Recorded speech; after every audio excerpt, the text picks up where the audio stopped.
आपने कभी किसी मुर्दे को सैलरी लेते हुए देखा है? क्या आपने सुना है कि एक ही इंसान एक ही वक्त में दो अलग-अलग जिलों से अपनी तनख्वाह वसूल रहा हो?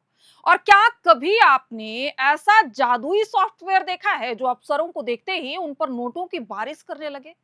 अगर नहीं देखा है तो स्वागत है आप सभी का झारखंड में। यहाँ का सिस्टम ऐसा मेहरबान है कि सिपाही से लेकर डीएसपी साहब तक और गुरुजी से लेकर चपरासी तक सबके बैंक खातों में खुशियों की डबल बारिश हो रही है। यहाँ का खजाना पब्लिक के लिए खाली है लेकिन भ्रष्टाचारियों के लिए खुला है। 150 करोड़ से ज्यादा का ये घोटाला ये कोई बोनस नहीं है, ये आपके टैक्स के पैसों की सरेआम डकैती हो रही है। करोड़ों रुपए झारखंड की ट्रेजरी से उड़ा लिए गए। ये तो बस एक ट्रेलर है।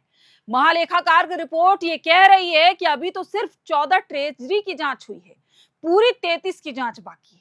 आज इस वीडियो में हम उन चेहरों को बेनकाब करेंगे जो कंबल ओढ़कर अब तक घी पीते रहे हैं। नमस्कार, मैं हूं प्रियंका मिश्रा और आप देख रहे हैं एयर नाउ। झारखंड में 33 ट्रेजरी है, यानी 33 वो कुबेर के खजाने जहां से राज्य चलता है। जांच की आंच अभी सिर्फ 14 जिलों तक पहुंची है लेकिन राज्य में कोहराम मच गया है। कई सफेद पोस्ट चेहरे जो इस पूरे खेल के मास्टरमाइंड हैं, उनकी रातों की नींद गायब हो गई है और वो उस माई बाप के शरण तलाशने की कोशिश में हैं जो उन्हें जेल की सलाखों के पीछे जाने से बचा ले। झारखंड के हर विभाग में भ्रष्टाचार चरम पर है लेकिन मजाल है कि पहले इसकी जांच हो, क्योंकि भैया ये झारखंड है। यहाँ बीमारी तब पता चलता है जब वो लास्ट स्टेज में हो और इसका भुक्तभोगी वो होता है जो ईमानदारी से अपने घर का चूल्हा जला रहा होता है। लेकिन सफेद पोश रसूखदार उसके घर का भी निवाला छीन लेते हैं, क्योंकि ऐसे नौकरशाहों का पेट बिना घोटाले के भरता ही नहीं है। महालेखाकार यानी एजी की रिपोर्ट में अब तक 33 में से 14 ट्रेजरी की जांच पूरी हो गई है। इसमें कई अहम खुलासे हुए हैं। हजारीबाग में 19 करोड़ 34 लाख, बोकारो में 5 करोड़ 12 लाख, रांची से 1 करोड़ 67 लाख, देवघर से 1 करोड़ 59 लाख, पलामू से 1 करोड़ 11 लाख, गोड्डा से 48 लाख 60 हजार, जमशेदपुर से 38 लाख 92 हजार, तेनूघाट से 35 लाख 11 हजार, गुमला से 28 लाख 29 हजार, चाईबासा से 26 लाख 21 हजार, महसपुर से 24 लाख 25 हजार, खूंटी से 22 लाख 45 हजार, सरायकेला से 21 लाख 22 हजार, रामगढ़ से 17 लाख 37 हजार की अवैध निकासी की गई। महालेखाकार ने जारी जांच के दौरान पुलिस के अलावा कृषि, पशुपालन, स्वास्थ्य सहित अन्य विभागों में भी वेतन मद में फर्जी निकासी की आशंका जताते हुए राज्य सरकार को पत्र लिखा है। इसके साथ ही जांच में यह भी पता चला कि पुलिस विभाग में सिपाही से लेकर डीएसपी स्तर तक के अधिकारियों ने एक महीने में 2 बार वेतन लिया। डीएसपी से लेकर सिपाही तक हैं जिन्होंने इस ट्रेजरी में सेंधमारी की है। महालेखाकार ने सरकार को भेजे गए पत्र में सरकारी कर्मचारियों के एक ही महीने में 2 बार वेतन लेने की जानकारी दी और उन्होंने ये भी बताया कि 2 बार वेतन लेने में सिपाही, डीएसपी के साथ साथ सहायक शिक्षक सहित अन्य लोग शामिल हैं। नवंबर 2021 से दिसंबर 2025 की अवधि तक 2 बार वेतन लेने वालों में कुल 614 कर्मचारी शामिल हैं। इन 614 लोगों ने ट्रेजरी में सेंधमारी की, डबल वेतन लिया और इनके डबल वेतन के लिए 7 करोड़ 67 लाख रुपए निकासी किए गए। इसमें एक ही डीडीओ के द्वारा इनका वेतन पास किया गया। इसके अलावा दुमका में पदस्थापित सहायक शिक्षक शैलजा नंद झा ने अगस्त 2023, सितंबर 2023 और जनवरी 2024 मार्च तक 2 बार वेतन लिया। पहली बार वेतन के नाम पर 3,64,000 रुपए निकाले गए और दूसरी बार जो वेतन है उसको 2024 में लिया गया। जिला कल्याण पदाधिकारी इस सहायक शिक्षक के डीडीओ थे। इसी तरह राजेश कुमार नामक एएसआई ने अक्टूबर 2024 में 2 बार वेतन लिया। सुश्री अनु कुमारी नामक चपरासी ने जुलाई 2024 में 2 बार वेतन लिया।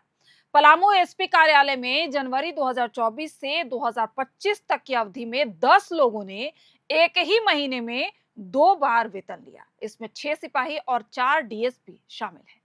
इन्हें कुल 5,15,000 रुपए वेतन भुगतान किया गया। अब समझिए कि आखिर ये खेल होता कैसा है। यहाँ 2 रास्ते अपनाए गए। पहला, एक फेक पे आईडी बनाई गई। गुमला के लगनू राव और सरायकेला के तुलसी सोय के नाम पर लाखों रुपए निकाले गए। आखिर ये कौन लोग हैं? इंसान एक, लेकिन कागजों पर उसकी पहचान दो है और दोनों पहचानों पर सैलरी ट्रांसफर किया गया है। दूसरा रास्ता है डीडीओ की जादुई मेहरबानी। नवंबर 2021 से दिसंबर 2025 तक की अवधि में 614 कर्मचारियों को दोबारा वेतन दिया गया। और जानते हैं सबसे चौंकाने वाली बात क्या है? इन सबको दोबारा वेतन देने वाला डीडीओ जो है वो एक ही है। अब सिस्टम को बताना चाहिए कि आखिर ये जादुई डीडीओ है कौन?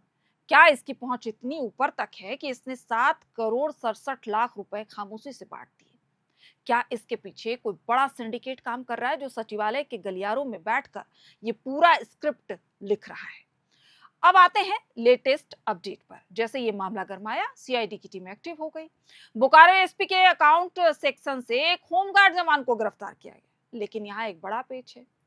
क्या आपको यकीन होता है कि एक होमगार्ड का जवान इतना बड़ा मास्टरमाइंड हो सकता है कि वो 14 जिलों की ट्रेजरी में अकेले सेंध लगा दे? क्या वो बैंकिंग सॉफ्टवेयर और आईएफएमएस पोर्टल को हैक कर सकता है? सच तो ये है कि ये होमगार्ड सिर्फ एक प्यादा है। असली वजीर और शहंशाह तो अभी भी फाइलों के पीछे छिपे पड़े हैं। सीआईडी को उन सभी बड़े मगरमच्छों के गिरबान तक पहुंचना होगा जो इस छोटे से जवान के कंधे पर बंदूक रखकर करोड़ों का शिकार कर रहे हैं। झारखंड की जनता सब समझ रही है, क्योंकि बात करोड़ों की नहीं है, ये बात उन भरोसों की है जिसे ये भ्रष्ट तंत्र हर दिन कुचल रहा है। एक तरफ हमारे युवा जेएसएससी और जेपीएससी की परीक्षाओं के लिए सड़कों पर लाठियां खाते हैं, उनकी नियुक्तियां लटकी रहती हैं क्योंकि सरकार कहती है कि फंड की कमी है या वैकेंसी की कमी है, और दूसरी तरफ इसी सरकार के नाक के नीचे करोड़ों रुपए डबल सैलरी के नाम पर डकारे जा रहे हैं। ट्रेजरी में घोटाला किया जा रहा है, करोड़ों रुपए गबन किए जा रहे हैं। महालेखाकार ने चेतावनी दी है कि अभी कृषि, पशुपालन और स्वास्थ्य विभाग की जांच बाकी है। अगर वहां भी यही हाल निकला तो ये चारा घोटाले से भी बड़ा घोटाला होगा। ट्रेजरी घोटाले की ये पैसे झारखंड के उस गरीब आदिवासी के हैं जिसे अस्पताल में दवा नहीं मिलती, उस छात्र के हैं जो छात्रवृत्ति के लिए दफ्तरों के चक्कर काटते रहता है। अगर इन सैलरी डकैतों को सलाखों के पीछे नहीं भेजा गया तो ये राज्य कभी नहीं सुधरेगा, क्योंकि झारखंड और घोटालों का लंबा फहरिस्त है, या यूं कहें कि इन लोगों का रिश्ता बड़ा ही गहरा है। हम इस खबर को तब तक दिखाएंगे जब तक वो सभी चेहरे, चाहे वो डीएसपी या वो बाबू का चेहरा ही क्यों ना हो, वो बेनकाब ना हो जाए। आप क्या सोचते हैं? क्या ये होमगार्ड अकेला गुनाहगार है, या फिर वो सिपाही जिसने करोड़ों का घर बना लिया, या फिर वो जो सिर्फ एक फाइल बदलने का काम करता है, सिर्फ वही दोषी है, या इसके पीछे और कई बड़े सफेद पोश चेहरे हैं, या सत्ता के रसूखदार हैं जो सत्ता के करीबी हैं, जो अपने आप को बचाने के लिए आज माए बाप के शरण में है कि माए बाप बचा लीजिए, कहीं मेरा नाम ना आ जाए। अगर इसकी तह तक जांच पहुंची तो इस घोटाले की भी लंबी फहरिस्त निकलेगी, और ये सिर्फ 150-200 करोड़ का घोटाला नहीं होगा, ये भी बड़ा आंकड़ा होगा जो आपके होश उड़ा देगा। आपके जिलों का क्या हाल है?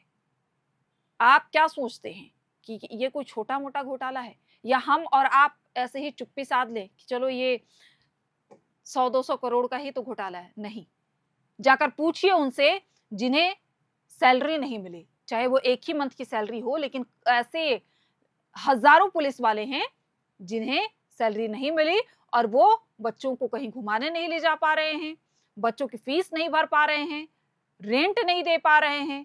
तमाम ऐसी जरूरत की चीजें हैं जो वो नहीं कर रहे हैं, इस आस में बैठे हैं कि आखिर उनकी सैलरी कब आएगी, और उनकी सैलरी उनकी वजह से अटकी पड़ी है जो सैलरी तो मोटी लेते हैं, लाखों में उनकी सैलरी होती है, लेकिन वो ऐसे पैसे भी डकार लेते हैं जो एक ईमानदार का हक होता है। आप क्या सोचते हैं? अपनी राय हमें कमेंट बॉक्स में जरूर बताइएगा, और इस वीडियो को ज्यादा से ज्यादा शेयर कीजिए ताकि वो हर उन भ्रष्टाचारियों के घर तक ये वीडियो पहुंचे, ताकि उनकी भी रातों की नींद उड़ जाए कि वो कल सलाखों के पीछे होंगे। और ये वीडियो और ये इस घोटाले की परत दर परत हम तब तक खोलेंगे जब तक कि सभी ट्रेजरी की जांच ना हो जाए और इससे पर्दा ना उठ जाए। आप सभी का बहुत बहुत शुक्रिया। देखते रहिए एएनआई।